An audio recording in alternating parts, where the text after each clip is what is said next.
I knew it was a bad idea to go hiking in the middle of a freaking snowstorm. I just gotta get home quick. Last time I was out in the woods in the middle of the night, it didn't end very well.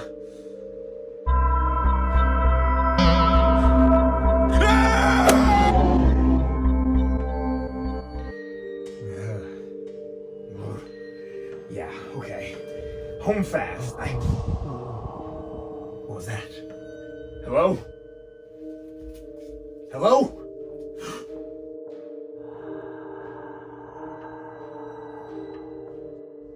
Oh, come on, man.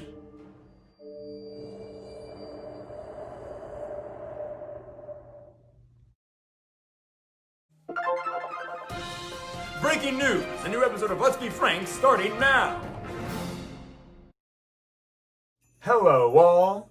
Yep, since it is almost Christmas time, I thought it'd be good to do a lot of different Christmas-themed videos and wintry ones and all that.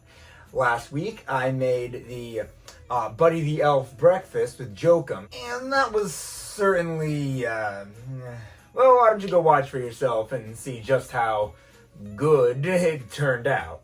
But this week, I thought it'd be really fun to go over the Weird and Wild Creature cards again, because those are something I really enjoy talking about, but specifically Weird and Wild Creatures cards that are more wintry themed, or Christmas themed, if you will. Now, not all of these cards fit perfectly into the Christmas theme. Some of them I kind of had to spin a little bit. And there are some categories like Toxic Terrors and Tiny Terrors that don't have any creatures that even remotely fit into the wintry category. So we are going to be skipping over those two for today, but we do have a lot more cards to talk about.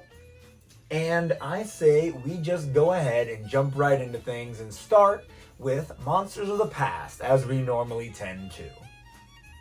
So to start out with the Monsters of the Past, I could have talked about, a woolly mammoth or a saber-toothed tiger, because those are cards in the Monsters of the Past section, but I figured I'd want to do something a little bit more unique than that.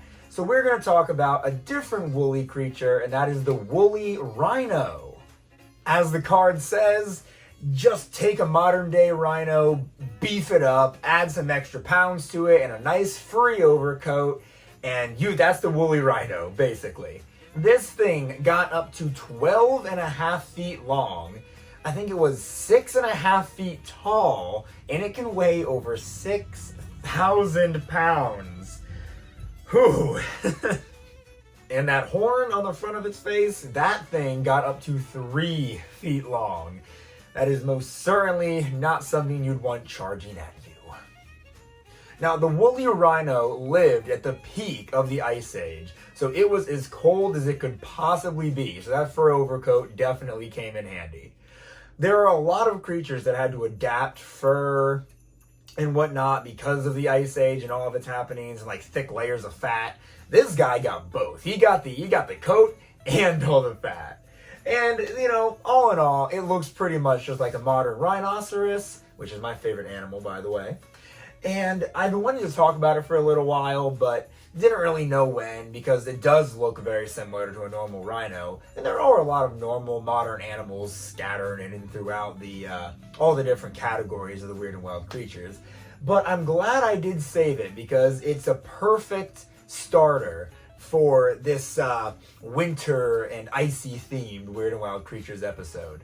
But let's move into the present, as we always do, and talk next about sticking to the theme, another very well known but wintry themed animal. So for the Nightmare of Nature entry, I'm going to be talking about the polar bear. Fairly common animal, as I said, but still one that I don't think we realize exactly how terrifying it is. Polar bears can weigh over 1,700 pounds, and when they're standing on their two legs, they can be over 12 feet tall. Now, something that big you'd expect to move kind of slowly, not be very agile. No, not the polar bear. The polar bear can run up to 25 miles per hour. No thank you. You're not even allowed to go faster down some residential roads. That polar bear can keep right up with you. No thanks. It actually holds the record for being the largest carnivore on Earth. It's freaking huge, so no wonder. And its paws alone can be 12 inches wide. That's like this. That it could just like step on your face and you could do nothing about it. There's no fighting back against the polar bear. There's no outrunning it. There's no... You could probably stab it through with a spear and it wouldn't even hardly phase it. If you can even make it through that thick hide it's got on. All that hair and fur protects it from the icy cold waters it swims in. I don't think you're making it through that. Very easily, at least. But moving on from the polar bear, we're going to talk about, finally, something that is probably a little less known. Unless, of course, you play Animal Crossing. Said this would normally be the time we talk about the toxic terrors, but there's really no toxic terrors that fit into this theme that I'm doing. So moving on, we're going to be talking about the monsters of the deep, and that would be the vampire squid.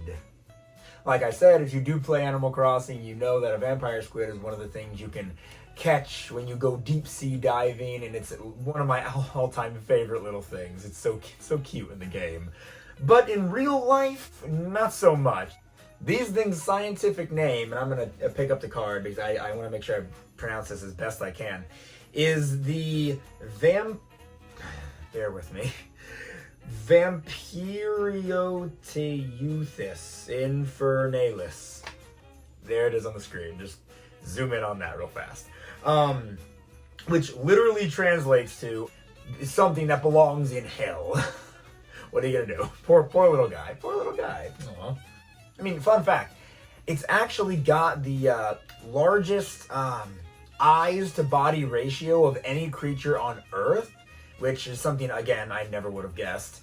For example, if our humans' eye to body ratio is the same as theirs, our eyes would be as big as soccer balls, which is both creepy and kind of gross to think about. That's not something I want to envision in my head. Now you may be asking yourself, Frank, why did you choose this creature to be in the Christmas-themed episode? Let me tell you my excellent spin. This creature can only be found like 2,000 to 3,200 feet below the surface of the ocean, and it gets very cold down there. Colder than I think humans can survive without a special suit on, or maybe even without being in a special. Let's backtrack on that. I don't think that's right. Colder than a human can survive in. I don't think you can even dive that deep. I don't know much about diving. Okay, moving on though. That's why I picked it. Too cold for humans to go to, but just right for the vampire squid. Actually, I looked it up earlier. I'm gonna put it in the video. Boom. This is how cold it is down there. But I can never get things in my hands properly. Boom. There. This is how cold it is down there. Too cold for us, just right for them. All right. The vampire squid is cute, terrifying, depending on your point of view, but time to move past it and on to our next creature. Once again, similar to the toxic terrors, like I said in the very beginning of the video, the tiny terrors also have nothing that fits into this theme that I'm doing.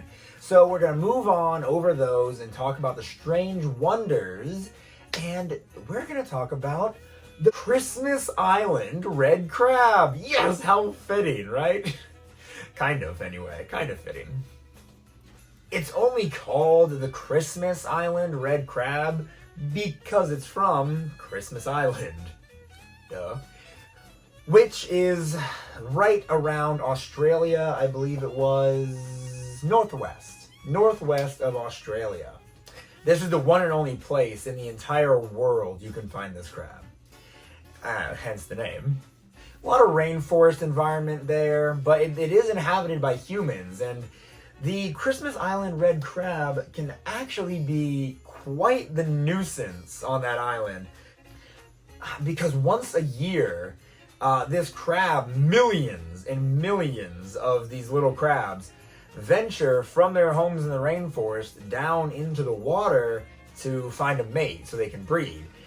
And, you know, that like holds up traffic. It doesn't hold up traffic. A lot of times people just keep going and run over them. But it can definitely be a hindrance because a human does not want to walk in the midst of thousands and thousands of little red crabs, I'd imagine. They would definitely try to attack you. Another thing that's kind of like a creepy, interesting sort of thing, the females release over 100,000 little tiny eggs into the water. And those that survive do make their way back to land and into the rainforests. Which, that's a lot. I can't imagine many of those surviving, since all the fish in the water are bound to eat them, like as soon as they're visible, as soon as they're hatching, or even before. But obviously a lot do, because if millions of crabs are able to go from the rainforest into the oceans to breed, there's got to be a pretty good survival rate for those eggs. But they do live in a very warm climate.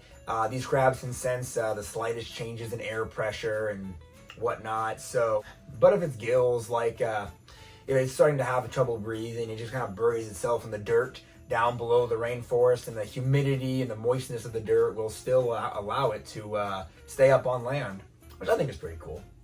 But that'll do it for the Christmas Island red crab. Again, I picked it solely because it had Christmas in its name. Doesn't really have anything to do with the real holiday, but what are you going to do?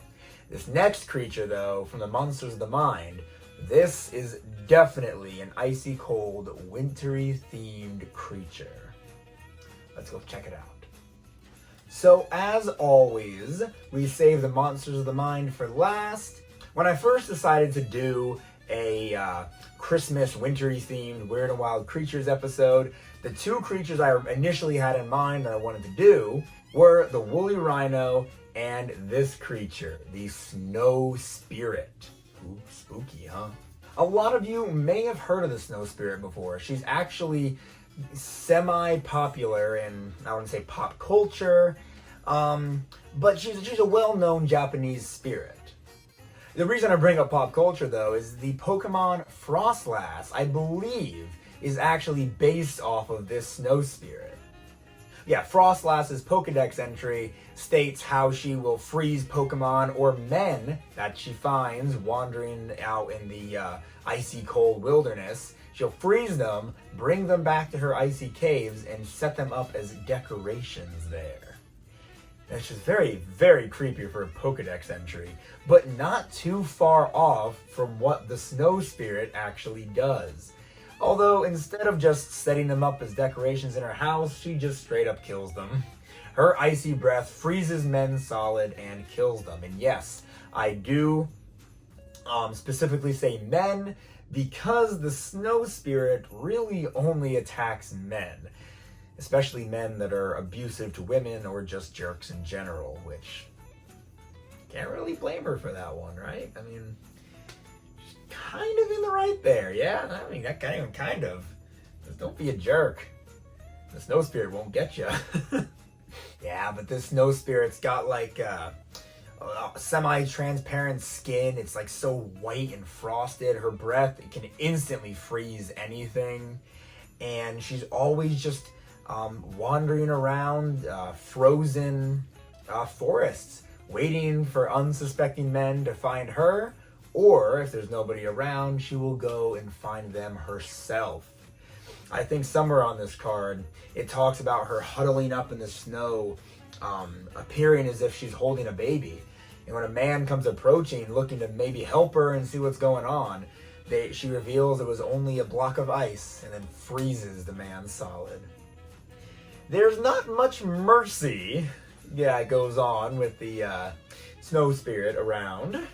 So, all in all, although a very angry snow spirit, Yuki Onna, which is her original name, does do us all a service by getting rid of all the terrible men of the world. Thank you very much, Yuki Onna. But with all that being said, those are all of the wintry type creatures I was able to find in the Weird and Wild Creature sets. Now, of course, there were a couple others that may have fit into the cold, winter, Christmas themed category, but these are the ones that stood out the most and the ones I was really eager to talk about. So if you did enjoy this video, make sure you subscribe. Subscribing helps me so much. Every day I'm checking to see if my number's gone up, and it makes me so happy whenever I see that it has. Make sure you like the video if you really did like it. Leave a comment. I love responding to all the comments I get. And speaking of responding, follow me on Instagram, Let'sBeFrank2020. I love messaging with people who are enjoying my channel and whatnot, so shoot me a message sometime. It'd be fun to have a conversation with you. Alright, thank you very much for watching, and until next time, Merry Christmas.